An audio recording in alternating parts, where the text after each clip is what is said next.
Olá, boa noite, tudo bem com vocês? Estamos aqui com o nosso 14º episódio da segunda temporada do Informando 98.9, que é esse bate-papo com os nossos colunistas, os colunistas da rádio mais gostosa da cidade. Fica com a gente até as 8h30 da noite, que o papo é bem bacana. Hoje é sobre direitos e deveres dos empregados e dos empregadores, em especial, diante das falhas dos funcionários, dos trabalhadores. Bom, a gente vai falar hoje com a Natasha Stort, que é advogada trabalhista. Muito obrigada. Boa noite. Boa noite, Carol. Boa noite, ouvintes. Eu é quem agradeço mais uma vez a oportunidade de estar aqui, Carol. Um prazer enorme, uma alegria. Ai, obrigada. Lembrando que a Natasha, ela também é colunista da Paiquerê FM, por isso está aqui com a gente batendo esse papo. E também participa do Papo Reto no Rádio Notícias segunda edição, que eu apresento. E a Natasha dá umas dicas lá, a gente vai falando sobre isso. Cada dia a gente traz um colunista e a Natasha também é um desses, né? Sim, uma honra. Obrigada, viu? A Natasha, vamos falar do currículo da Natasha. Um pouquinho só, viu? Porque ela tem um currículo longo. Advogada trabalhista há 21 anos, já atuou em mais de 1.000 processos trabalhistas, mestre em Direito pela Universidade Estadual de Londrina, ex-professora do ensino presencial e atualmente professora de cursos virtuais. No Instagram, @Natasha, com SH, .stort, advogada. Queria agradecer você que acompanha a gente pelas ondas da rádio da Paiquerê FM 98.9 e também através do nosso portal Paiquerê FM News e paiquerêfm.com.br/TV. Obrigada e acompanha a gente aqui. Se tiver dúvidas, vai mandando que depois a Natasha, ao longo do tempo, pode responder você. Natasha, vamos começar esse tema que né? Muitas vezes a gente costuma sempre falar dos empregados, né? Os direitos e deveres é muito importante, mas os empregadores também têm os seus direitos e também têm os seus deveres, né?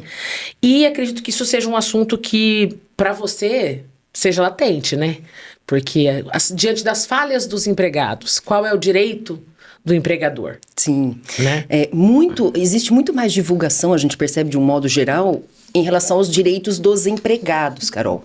Mas é importante também falar a respeito dos direitos dos empregadores e deveres, claro.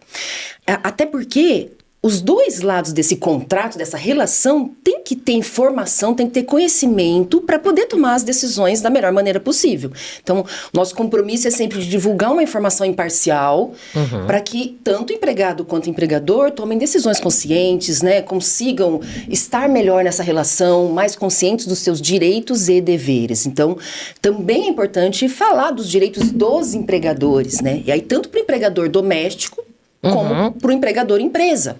Serve aí para qualquer categoria, né? E a legislação, ela não tem assim um capítulo específico, individualizado só para falar disso. Ela não tem. Por exemplo, um capítulo lá na CLT falando direitos dos empregadores. Isso assim, dessa forma não existe. Mas ao longo da lei, das várias leis, especialmente da CLT, existem vários artigos que trazem direitos dos empregadores a depender de cada assunto. Então, não dá pra gente elencar, se você me perguntasse assim, quais são os direitos dos empregadores? Difícil elencar todos, são muitos. Dentro de cada assunto tem a sua peculiaridade daí para esse... Isso. Por isso que é tão difícil de reunir isso tudo, né? Exatamente. A gente fez uma seleção e a gente vai indo ao longo dos nossos blocos pra gente citando essas falhas e falando, né, delas em cada uma. Perfeito. Numa falta sem justificativa, né? O que o empregador legalmente pode fazer quando esse empregado falta sem justificar? Certo. Se existe... Aqui a gente está falando, então, do modelo CLT, pensando no empregado com registro em carteira. Se o empregado falta e não apresenta nenhuma justificativa, e essa justificativa tem que ser documental... Então, seja uma consulta médica, uma consulta com dentista, o acompanhamento do filho ao médico, ou um outro compromisso, por exemplo, fui intimado para comparecer na justiça, prestar depoimento como testemunha. Existem várias possibilidades. Mas é sempre importante o dever do empregado mostrar isso com documento. Mas vamos imaginar que o empregado, então, não comprove porque ele faltou. Ele falta e simplesmente ele não dá nenhuma informação. Qual o direito do empregador nessa situação? Primeiro, ele vai descontar o dia do salário. Além de descontar o dia, a lei prevê a possibilidade dele descontar o descanso semanal remunerado se esse empregado receber por mês. Se for um salário, que é o mais comum, mensalista, Sim. então vamos imaginar, o meu salário, R$2.000 por mês. Dentro desse valor que o empregador paga, está os descansos semanais remunerados, que geralmente coincide com domingo. Então, quando o trabalhador falta sem justificativa, ele perde direito ao descanso semanal remunerado. Então, na verdade, o desconto é de 2 dias. Então, um dia de ausência gera direito a descontar no salário 2 dias. O valor é correspondente a 2 dias. Então, esse é o primeiro direito do empregador, de efetuar esse desconto. E ele pode, por exemplo, falar, então você vai trabalhar na sua folga? Ou ele não pode? Poderia. Vamos imaginar que é uma empresa que funcione 24/7, exatamente. né? Que seja possível esse remanejamento, ele poderia. Tá. Mas vamos imaginar que é uma empresa que não funciona aos domingos, que ou já que tem um aquela horário folga fixa, fechada a empresa. Não teria como fazer esse remanejamento, então ele vai falar, bom, vou fazer o desconto conforme a lei prevê, do dia e do descanso semanal remunerado. E mesmo que ele fale assim, eu não estava passando bem, mas não foi ao médico. É uma justificativa verbal, mas ela não é formal. Então ele pode descontar mesmo assim.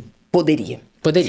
Para a lei tem que ter a prova. Claro que no dia a dia, especialmente em empresas menores, ambientes corporativos menores, é comum, você acredita no que o trabalhador está falando e às vezes você aceita e não faz o desconto. Isso é muito comum. Se o empregador aceitar, mesmo sem nenhum documento, tá tudo bem. Mas é do bom coração dele. Isso. Não não é lei, né? Essa situação começa a ficar difícil quando você pensa já num ambiente corporativo maior. Porque Abre daí brecha. é outro, de repente o empregador perdeu o controle, porque aí as pessoas já não justificam e faltam, prejudicam o andamento. Então, o empregador, ele tem o direito de exigir. Fala, então, por favor, me mande um documento. Tá. Aí eu não tenho. Falei, então, se você não tem, eu posso efetuar os descontos, tá previsto em lei. Ok. E aí, além desse desconto no salário, o que o empregador tem direito de fazer nessa situação? Advertir, dar uma advertência. A gente recomenda que, se for assim, uma primeira falta, dá uma advertência verbal. Olha, senhor fulano, o senhor faltou, causou um prejuízo aqui no setor, a gente teve que fazer um revezamento, a gente teve que se ajustar aqui, prejudicou seus colegas. Olha, por gentileza, não volte a fazer isso assim. Então é verbal. A primeira forma de mostrar que o empregador está descontente ou que ele não quer que aquilo continue. É um direito dele também. E ele pode já dar uma advertência formal, Pode. se ele quiser? Por escrito? Eu não recomendaria, Carol. Eu recomendaria primeiro fazer... Vamos imaginar uma pessoa que nunca teve falta, está trabalhando... Daí uma primeira falta, não tem nenhum histórico. Eu recomendaria primeiro uma advertência verbal. Não adiantou, passou uns dias, ele falta de novo, não apresenta... Aí, então, uma advertência por escrito, pedindo para ele assinar, dando ciência, olha, estou te advertindo agora por escrito. É um rigor, um peso maior, né? Mas e se o empregado se recusa a assinar? É muito comum. Muito comum, muito. Qual a postura que esse empregador tem que ter? Vamos imaginar, vou lá, não vou assinar. Pela lei, o correto é o empregador falar, tudo bem, não tem como obrigar ou criar uma briga ou... Pegar na mão. Não, Assinar, não tem jeito. como. Então, a alternativa para isso é chamar 2 testemunhas que possam estar ali participando desse ato, falar, olha, ele não quis assinar, eu preciso da assinatura de vocês. Vocês estão vendo que eu estou advertindo por escrito e ele está se negando. E aí as 2 testemunhas assinam.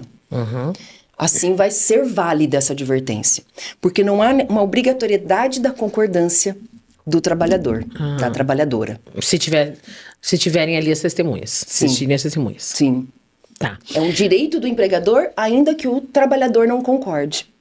Aí no caso das advertências, a gente já veio ali e falou um pouco, né? Mas essa aplicação deve ser diante dessa falta ou de um comportamento inadequado. Tem que ser imediato, por exemplo. Teve uma discussão ou ele foi desrespeitoso, sei lá, qualquer situação que o empregador acredite que aquele empregado precisa ser advertido formalmente. Essa advertência tem que ser no dia, tem um prazo para isso, ela tem um valor diferente se não for no momento. Boa pergunta, Carol. Essa é uma dúvida muito comum a gente vê nas relações entre empregado e empregador. A lei só fala que ela tem que ser imediata. Tem que ser imediato, mas não fala em prazo de horas nem de dias. Tem que ser assim, a partir do momento que o empregador tomou ciência daquela falha que foi cometida, o erro, ele tem já que dar essa punição. Então, a recomendação é que faça no mesmo dia. Não espere passar um dia para no dia seguinte aplicar. Então, se possível, a empresa tomou conhecimento, no mesmo dia já organiza o documento e tem essa conversa com o trabalhador e colhe a assinatura ali na penalidade. Mas vamos imaginar uma situação muito comum. A falha acontece numa segunda-feira. Mas a empresa ou a gerência, os cargos mais altos, só ficam sabendo 2, 3 dias depois. Porque isso acontece também. Então, nessa hipótese, como a gente deve interpretar? Que é do conhecimento dessas figuras que têm poder de comando. Então, se o trabalhador comete uma falha, mas só os colegas ficam sabendo, por exemplo, não levam para cima, a empresa também não tem como ter bola de cristal para punir rápido se ela nem tinha conhecimento, é impossível. Então, aí, nesse caso, se tolera do dia da falha até a punição um certo tempo, se ficar constatado que a empresa demorou para tomar conhecimento, a gerência, os cargos mais altos. Tá. Nosso tempo acabou desse primeiro bloco. A gente vai voltar nesse assunto, porque eu quero saber se na primeira advertência eu posso demitir essa pessoa. Boa se tem pergunta. um número certo de advertência. Eu só posso ter 3 advertências e vou ser demitida. A gente volta já já, não sai daí.